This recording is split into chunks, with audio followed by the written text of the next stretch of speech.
Welcome to Vani stories. ఇవాల్టి కథ పెళ్లి కానుక. రచించిన వారు జ్యోతి మువ్వల. కథలోకి వెళ్ళే ముందు నా ఛానల్ని సబ్స్క్రైబ్ చేసుకొని నన్ను సపోర్ట్ చేయండి. రఘు ఒక సాఫ్ట్వేర్ ఇంజనీర్. రఘు వాళ్ళది సాంప్రదాయ కుటుంబం.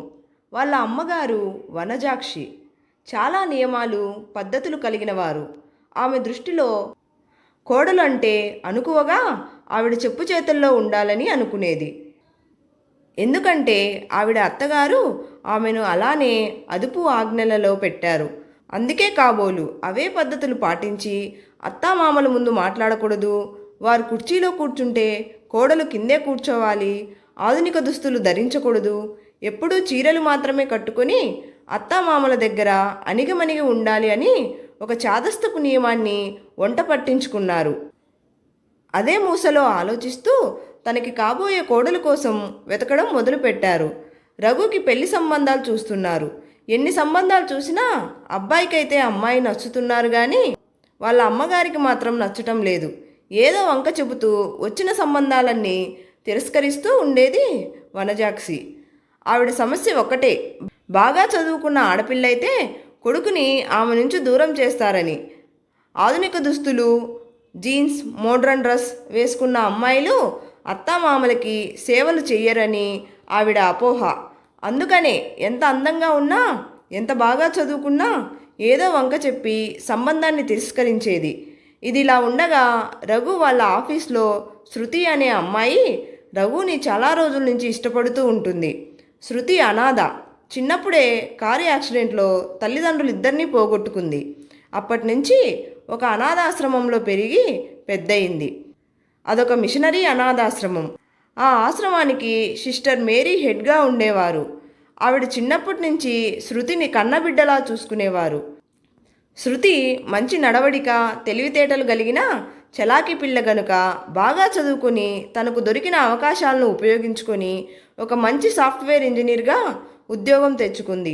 రఘు, శృతి ఇద్దరూ ఒకే కంపెనీలో పనిచేస్తున్నారు. రఘుకి చిన్నప్పటి నుంచి కాస్త బిడియం ఎక్కువ. అమ్మాయిలను అస్సలు చూడడు, మాట్లాడడు. కానీ చూసిన మొదటి రోజే శృతి రఘుకి నచ్చింది. శృతి ఆఫీస్లో చేరినప్పటి నుంచి రఘు ప్రవర్తన మరియు మంచితనాన్ని చూసి రఘుని ప్రేమించడం మొదలుపెట్టింది. ఒకరోజు తన మనసులోని ప్రేమను రఘుకు చెప్పాలని అనుకుంది శృతి. కానీ రఘు తిరస్కరిస్తాడేమో అన్న భయంతో చెప్పలేక ఆగిపోయింది. రఘుకి శృతి మీద మంచి అభిప్రాయమే ఉంది. శృతి అందం, తెలివితేటలకి పడని మగవారు ఎవరూ ఉండరు అంటే అతిశయోక్తి కాదు. అలాంటి అందం ఆమెది.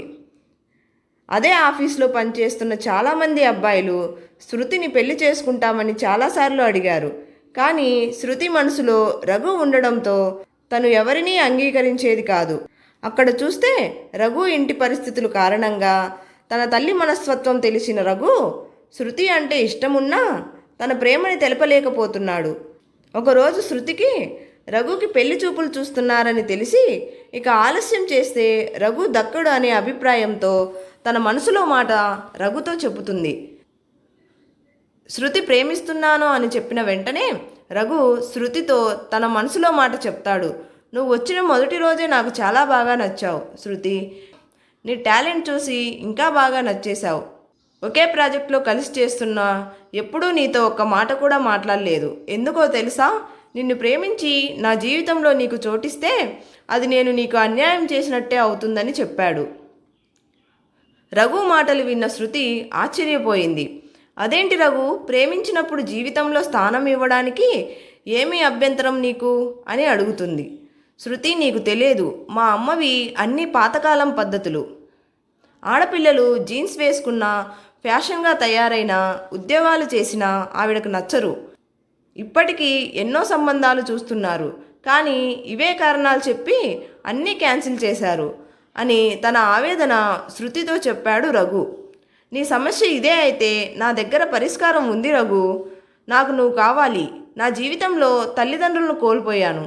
నన్ను సిస్టర్ మేరీయే పెంచారు. నిన్ను చూసిన మొదటి రోజే నాకెందుకో నీలో నాకు కోల్పోయిన ప్రేమ దొరుకుతుందని ఆశ ఏర్పడింది. అందరు అబ్బాయిల్లాగా అమ్మాయిలను చూసి వెంటపడవు. నీ పనేదో నువ్వు చేసుకుంటావు. నువ్వు ఆడవాళ్ళకు ఇచ్చే మర్యాద, నీ తల్లిదండ్రులు నేర్పిన సంస్కారం నన్ను నీకు కట్టిపడేశాయి. నీకు మీ తల్లిదండ్రులకు నచ్చే విధంగా నేను ఉంటాను. మీ అమ్మగారికి నేను చేసే ఉద్యోగం, నా వస్త్రధారణ అసభ్యతరమైతే నీకోసం వాటన్నిటినీ వదులుకొని వస్తాను అని అంది. తనకు నచ్చిన అమ్మాయి తన జీవిత భాగస్వామిగా వస్తానంటే అంతకంటే ఇంకేం కావాలి? తన తల్లిదండ్రులను, వాళ్ళ అభిప్రాయాలను గౌరవిస్తాను అంటే జీవితంలో కావాల్సిందేముంది? శృతి మాటలకి చాలా సంతోషిస్తాడు రఘు. రఘు వెళ్ళి వాళ్ళ అమ్మకి తన మనసులో మాట చెప్తాడు. నాతో పాటు ఉద్యోగం చేస్తున్న అమ్మాయి అంటే నాకు చాలా ఇష్టం అమ్మా. ఒకసారి తనను చూడు, మీకు తప్పకుండా నచ్చుతుంది. ఆ అమ్మాయికి కూడా నేనంటే చాలా ఇష్టం. మన సాంప్రదాయాలను, కట్టుబాట్లకి తగ్గ పిల్ల. ఒక్కసారి నువ్వు చూస్తావుగా, నీకే తెలుస్తుంది అని అంటాడు రఘు. శృతి కూడా సిస్టర్ మేరీకి వెళ్ళి రఘు విషయం చెప్తుంది. మీ బ్లెస్సింగ్స్తో మీరు ఒప్పుకుంటే ఇద్దరం పెళ్లి చేసుకుంటాం. కాకపోతే చిన్న ప్రాబ్లం సిస్టర్ అని చెప్పింది. ఆ మాటలు విన్న సిస్టర్ ఏంటి శృతి అని అడుగుతుంది. వాళ్ళ అమ్మగారు సాంప్రదాయాలు, కట్టుబాట్లు కలిగిన మనిషి. ఆవిడకి కోడలు ఉద్యోగం చేయడం ఇష్టం లేదు. పెళ్లి చేసుకుంటే నేను ఈ ఉద్యోగాన్ని మానేయాలి. ఇక ఇంట్లో ఉంటూ వారి సేవ చేసుకుంటూ నా జీవితాన్ని నేను ఒక కొత్త మలుపు తిప్పుకోవాలి సిస్టర్ అని చెప్పింది. ఆ మాటలు విన్న సిస్టర్కి అది నచ్చలేదు. శృతి, ఏ రోజుల్లో ఉన్నావు నువ్వు? ఆడపిల్లలు వాళ్ళ కాళ్ళ మీద వాళ్ళు నిలబడటానికి స్వేచ్ఛ కోరి కోరుకున్న భర్తనే ఎదిరించి బ్రతుకుతున్న రోజులివి. అలాంటిది నీకు తల్లిదండ్రులు తోడు లేదు. నీకు ఆధారమైన ఈ ఉద్యోగాన్ని కూడా వదులుకొని రఘు కోసం నీ జీవితాన్ని పణంగా పెడతావా? మతిగాని పోయిందా అని తిడుతుంది సిస్టర్. ఏమో సిస్టర్, నేను అవన్నీ ఆలోచించలేదు. రఘు నాకు తోడు ఉంటే నా జీవితం అంతా హాయిగా ఉంటుందని ఏదో తెలియని భరోసా. రఘు కోసం ఏదైనా చేయాలనిపిస్తుంది అని చెప్పింది. ప్రేమ గుడ్డిది శృతి. ప్రేమలో ఉంటే కళ్ళ ముందు నిజాలు కనిపించవు. సరే శృతి, నీ ఇష్టం. కానీ నీకు నేను కన్న తల్లిని కాకపోయినా ఇన్ని సంవత్సరాలు కళ్ళల్లో పెట్టుకొని పెంచానమ్మా. నువ్వు ఎక్కడున్నా సంతోషంగా ఉండాలి, అదే నేను కోరుకుంటున్నాను అంది సిస్టర్. ఇక శృతిని వాళ్ళ అమ్మకు చూపించాలని రఘు అనుకుంటాడు. అందుకనే చీర కట్టుకొని లక్షణంగా తయారై వాళ్ళ ఇంటికి రమ్మని శృతికి చెబుతాడు.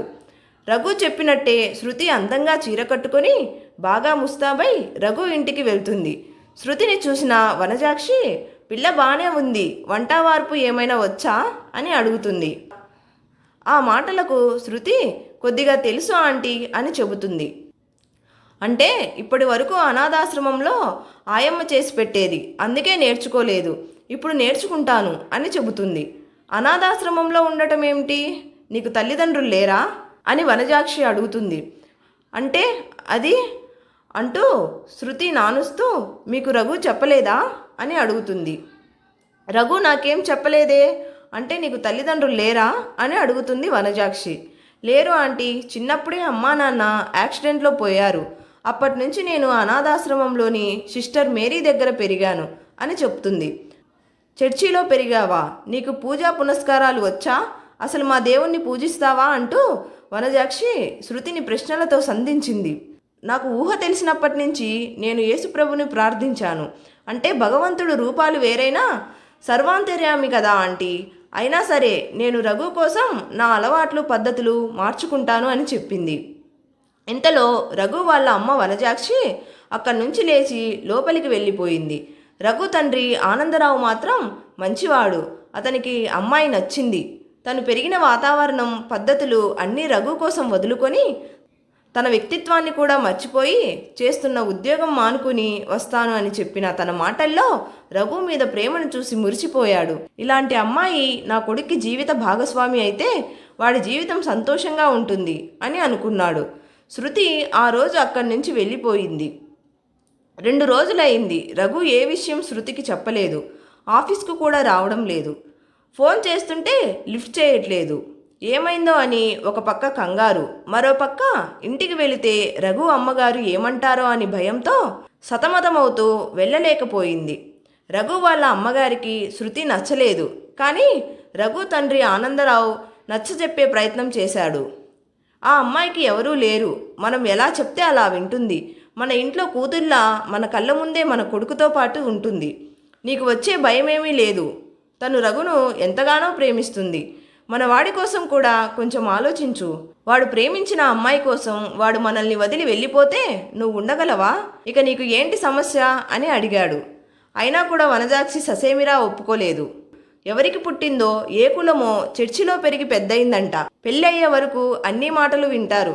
పెళ్లి చేసుకున్నాక మారిపోతే, నా కొడుకును మార్చేసి నాకు దూరం చేస్తే అప్పుడు చేసేది ఏమీ లేదు అంటూ కోపంగా ఇంటి నుంచి బయటికి వెళ్ళిపోయింది. అమ్మా ప్లీజ్ అమ్మా అంటూ వెనకాల రఘు పరిగెత్తాడు.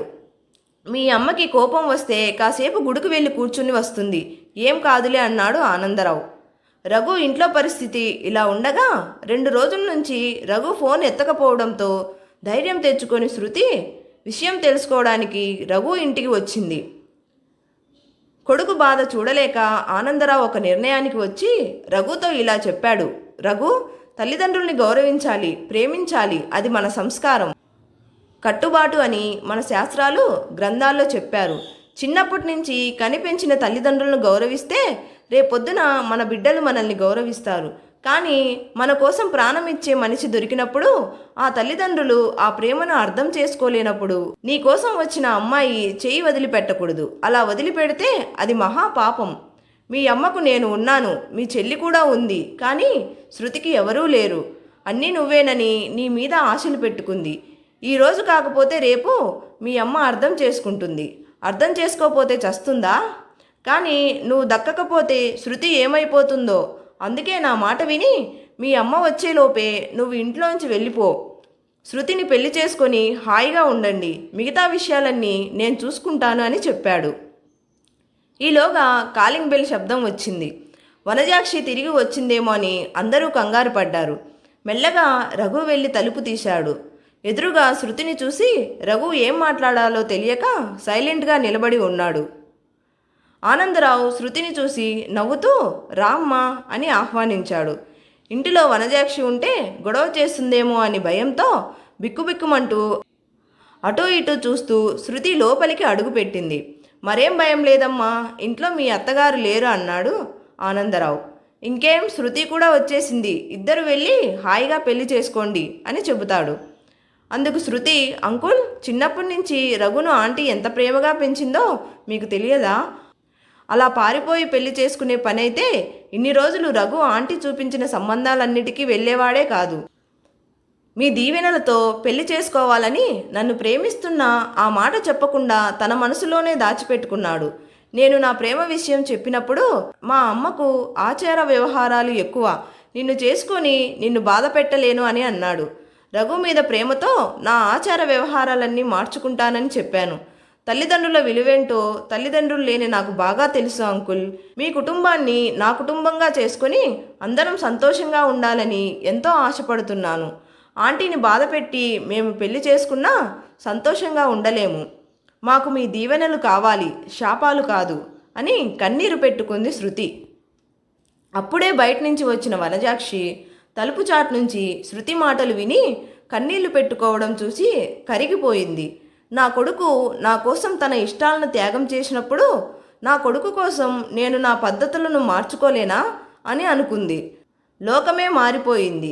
చాదస్తాలతో పిల్లల మనసులను బాధపెట్టడం మూర్ఖత్వమని ఆలోచించుకొని శృతి దగ్గరికి వెళ్ళి శృతిని దగ్గరకు తీసుకొని, నన్ను క్షమించమ్మా, నిన్ను అర్థం చేసుకోలేకపోయాను. సమాజంలో జరుగుతున్న దారుణాలను చూసి నా కోడలు కూడా నన్ను నా కొడుక్కి దూరం చేస్తుందనే భ్రమలో మూర్ఖంగా ఆలోచించి అలా ప్రవర్తించానే తప్ప మిమ్మల్ని బాధ పెట్టాలని కాదు. మీ ఇద్దరూ నన్ను క్షమించండి, నేనే మీకు దగ్గరుండి పెళ్లి చేస్తాను అని ఇద్దరిని దగ్గరకు తీసుకొని దీవించింది. తల్లిలో మార్పును చూసి రఘు చాలా సంతోషించాడు. తన ప్రేమకు అంగీకారం తెలిపినందుకు శృతి సంతోషంతో వనజాక్షి కాళ్లకు నమస్కరించి కృతజ్ఞతలు తెలిపింది. శృతిని పైకి లేపి, నా కొడుకు కోసం నీ పద్ధతులు మార్చుకుంటాను అని చెప్పినప్పుడే నీ ప్రేమ ముందు నా ప్రేమ ఓడిపోయింది. ఎవరి కోసం నువ్వు నీ వ్యక్తిత్వాన్ని చంపుకోవాల్సిన పని లేదు. నీకు నచ్చినట్టుగా ఉండు, నీ ఉద్యోగాన్ని నువ్వు కంటిన్యూ చెయ్యి. నాకు ఒక ఆడపిల్ల ఉంది. రేపొద్దున నా బిడ్డకి ఇవే కష్టాలు వస్తే అది ఎంత తల్లడిల్లిపోతుందో అర్థం చేసుకున్నాను. అజ్ఞానంలో మీ అందరినీ బాధ పెట్టాను. అదేవిధంగా నీకు నచ్చిన దేవుణ్ణి నువ్వు పూజించుకో, నాకు ఎలాంటి అభ్యంతరం లేదు. కాలంతో పాటు మనుషులు మారాలి, తరాల అంతరాలను మార్చుకోవడమే ఆధునికత అని తెలుసుకున్నాను అని అంది వనజాక్షి. శృతికి రఘుకి అంగరంగ వైభవంగా పెళ్లి చేశారు. అలా శృతి కోరుకున్న జీవితం శృతి పెళ్లి కానుకగా లభించింది. కథ నచ్చినట్లయితే లైక్ చేయండి, షేర్ చేయండి, మా ఛానల్ని సబ్స్క్రైబ్ చేసి సపోర్ట్ చేయండి. ధన్యవాదాలు.